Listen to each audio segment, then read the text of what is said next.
السلام علیکم ورحمۃ اللہ وبرکاتہ۔ دعائے استخارہ یعنی خیر طلب کرنا، دعا کرنا، مانگنا، یعنی آپ یوں کہہ لیجئے کہ اپنے معاملات میں اپنے کام کے متعلق اللہ سے مشاورت کرنا، اللہ کو اپنے معاملے کے اندر خیر کے طور پر، خیر مانگنے کے طور پر مشاورت کر لینا اللہ کے ساتھ۔ یہ دعائے استخارہ کا مطلب ہے، مفہوم ہے۔ اس کے متعلق بہت ساری کہاوتیں، کہانیاں جو ہیں وہ مشہور ہیں۔ یوں کہہ لیجئے کہ ہمیں مس گائیڈ کیا جاتا ہے یا اس دعا کا مس یوز کرتے ہیں ہم۔ اگر ہم دعا کے ترجمے پر غور کریں تو ہمیں ساری یہ سمجھ آ جاتی ہے اور ساری باتیں یہ عیاں ہو جاتی ہیں کہ ان خوابوں کا، کہاوتوں کا اس دعا کے ساتھ کتنا تعلق ہے۔ تو آئیے طریقہ آپ کے سامنے پیش کرتا ہوں، دعا بھی پیش کرتا ہوں، آپ اس کا ترجمہ سن کے سمجھ لیجئے کہ ہم کس طرح اس دعا کو پڑھیں، کیا اس کا معنی ہے، کیا مفہوم ہے، کیا طریقہ کار ہونا چاہیے۔ رسول اللہ صلی اللہ علیہ وسلم نے طریقہ کار اس کا سمجھا دیا ہے۔ 2 رکعت نفل اللہ رب العزت کے ہاں پڑھنے ہیں، خالص نیت کرنی ہے، رب کے ہاں 2 نفل کی ادائیگی کرنی ہے، اس میں توجہ رکھنی ہے نماز کی طرف۔ عموماً نماز میں بھی ہماری توجہ ویسے نماز کی طرف ہی ہونی چاہیے، یعنی جو اس کے اندر ہم کہہ رہے ہیں، جو ہم باتیں اللہ سے کر رہے ہیں، یہ باتیں بھی ہیں، گفتگو ہے۔ سورہ فاتحہ کے متعلق جس طرح آتا ہے کہ اللہ اس کا جواب دیتے ہیں، جب بندہ کہتا ہے الحمدللہ رب العالمین، اللہ اس کا جواب دیتے ہیں۔ اگلی آیت کا متعلق جواب کا آتا ہے، یعنی اللہ سے بات چیت ہو رہی ہوتی ہے۔ تو اللہ سے جب بات چیت ہو رہی ہے تو پوری توجہ دھیان کے ساتھ اللہ کے ساتھ بات چیت کرنی چاہیے۔ تو دعا استخارہ کا متعلق بھی جب ہم اس کے لیے 2 رکعتیں پڑھتے ہیں تو پوری توجہ کے ساتھ، ترجمے کے ساتھ، ترجمے پر غور کرتے ہوئے ہم اس کو پڑھنا چاہیے۔ ہمیں دعا پہ غور کیجئے۔ دعا ہے 2 رکعتیں پڑھنے کے بعد یہ دعا پڑھنی ہے، جو وہ دعا کیا ہے؟ اللہم انی استخیرک، اے اللہ میں تجھ سے خیر کا طلبگار ہوں، میں خیر کا مانگنے والا ہوں، خیر کا منگتا ہوں، سوال کرتا ہوں آپ سے خیر کے متعلق۔ بعلمی کا، تیرے علم کے ساتھ، یعنی تو جانتا ہے، تیرے علم میں ہے سب کچھ، تیری جو ہے وہ علم میں ہے تیرے میں کہ میرا معاملہ کس طرح کا ہے، اس کے متعلق خیر مانگتا ہوں۔ بعلمی کا واستقدرو کا بقدرتی کا، اللہ تو قدرت والا ہے، تیرے ہاں طاقت ہے، تو جانتا ہے، تیرے ہاں معاملات جو ہیں وہ سیدھے ہیں، سارا تیرے علم میں ہے، میرے علم میں تو کچھ نہیں۔ یہاں پہ ایک عاجزی ہے، انکساری ہے کہ اللہ میں کچھ نہیں جانتا، تو جانتا ہے اور تیرے علم میں ہے، تیری قدرت میں بھی ہے۔ وَأَسْتَقْدِرُكَ بِقُدْرَتِكَ وَأَسْأَلُكَ مِنْ فَضْلِكَ الْعَظِيمِ، اے اللہ میں تجھ سے سوال کرتا ہوں تیرے عظیم فضل کا، تیرے بہت بڑے فضل کا۔ اور اللہ سے جب اللہ کے فضل کے ساتھ مانگا جاتا ہے تو محترم بھائیو اللہ تعالیٰ بندے کو عنایت کرتا ہے۔ من فضلک العظیم فإنک تقدر ولا اقدر، اللہ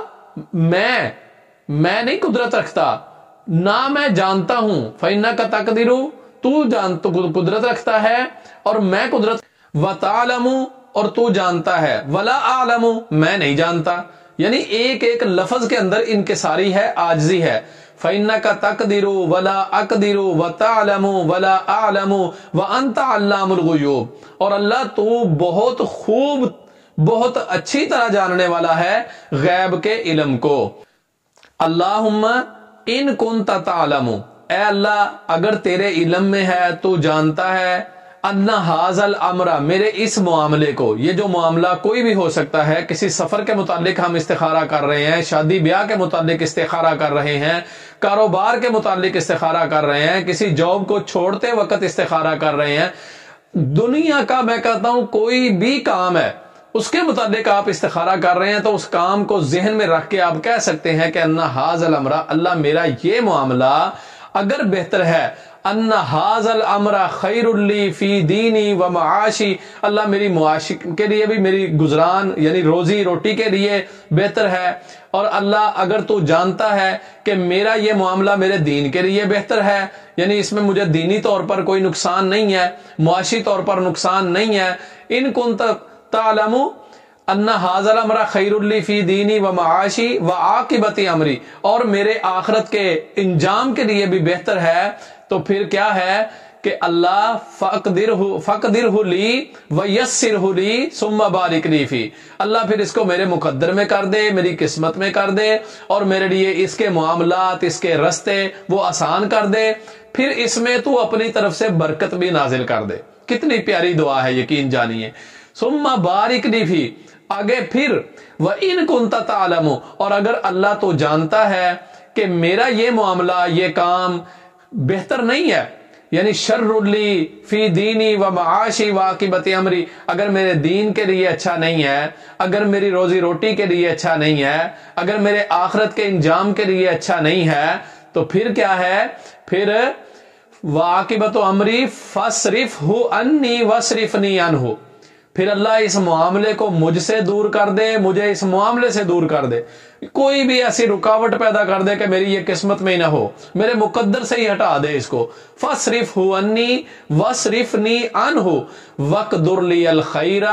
پھر اللہ تو میرے مقدر میں وہ معاملہ کر جو خیر والا ہو، اچھائی والا ہو، بہتری والا ہو، وہ معاملہ کر دے۔ حیث کان ثم ارزنی بہ، جہاں سے بھی تو چاہتا ہے، جیسے بھی تو چاہتا ہے، کیونکہ وہ تو علام الغیوب ہے، وہ تو سارا کچھ جانتا ہے، تو پھر میرے معاملے کو اپنی طرف سے بہتر بنا دے، اور ثم ارزنی بھی، اس معاملہ جو بھی میرے لیے ہو، جو بھی تم میرے لیے پسند کرے، میری مقدر میں کرے، اللہ پھر اس پر مجھ کو راضی کر دے، یعنی میں اس پر خوش ہو جاؤں، دلی سکون مجھے مل جائے کہ ہاں میرے لیے یہ جو ہو گیا ہے یہ بہتر ہو گیا ہے۔ اب یہ پوری دعا ہے محترم بھائیو،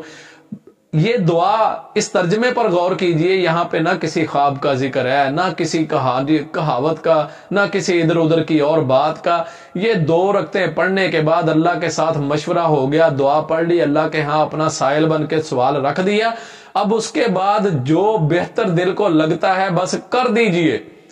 جو بھی آپ کے مقدر میں پھر ہوگا وہ انشاءاللہ العزیز اللہ رب العزت کی طرف سے خیر والا معاملہ ہوگا، اس میں پھر کجی نہیں ہو سکتی، اس میں پھر نقصان نہیں ہو سکتا، اس میں پھر آپ کے لیے، نہ آپ کے دین کے لیے، نہ آپ کی معاش کے لیے، نہ آپ کے آخرت کے انجام کے لیے کوئی نقصان ہو سکتا ہے۔ وہ پھر جو بھی معاملہ ہے اس پر راضی ہو جائیے، اور اس کو خوش دلی سے، پوری جو ہے وہ جد و جہد سے، دلی جو ہے وہ محبت سے، لگن سے کیجئے، انشاءاللہ اللہ اس میں برکتیں بھی ڈالے گا، اللہ اس میں خوشیاں بھی پیدا کرے گا، اور اللہ اس کے سارے معاملات جو ہے وہ انشاءاللہ آسان فرمائے گا۔ آج دعائے استخارہ کے ساتھ اتنا ہی۔ مزید ہماری ویڈیوز اچھی کے لیے چینل کو سبسکرائب کیجئے، اس کو آگے شیئر کیجئے۔ ہمارے ہاں قرآن مجید آن لائن اس کی تعلیم بھی دی جاتی ہے، اس کے لیے آپ ہمارے ساتھ رابطہ کر سکتے ہیں، اور اسی طرح دم وغیرہ کے لیے آپ ہمارے ساتھ رابطہ کر سکتے ہیں۔ والسلام ورحمۃ اللہ وبرکاتہ۔